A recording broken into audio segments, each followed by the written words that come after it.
अस्सलामुअलैकुम। City 5 TV के साथ मैं हूं जवेरिया नियाज। सबसे पहले हेडलाइंस।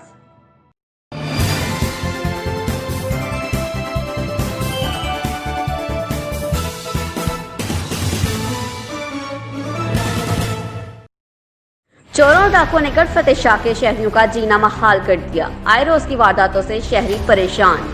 गुज़श्ता रात भी 10 से 12 रुकनी विकेट गैंग ने शहर भर में वारदात की कोशिश की मगर नाकाम रहे। बिलाहर सब्जी फरोश अजीज हुस्ली पे अपनी नाकामी का गुस्सा निकाला। सब्जी फरोश से नकदी तकरीबन 60,000 रुपए भी ले उड़े।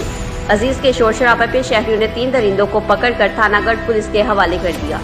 पुलिस थानागढ़ ने गिरोह के फरार होने वाले टिकटों की तलाश शुरू कर दी। अफजल अजीज वाला खान मोहम्मद 398 का रेस्ट दफ्तर रोड मेरी दुकान है अस्पताल के अगे। रात में 1 बजे आए ने डाकू। उन्होंने मेरे को पैसे कुटे नाल मैंने मारिया कुटिया ही नहीं। फिर गुआढ़ी छड़ावन आए उन्होंने मारिया ही नहीं। 60,000 रुपया।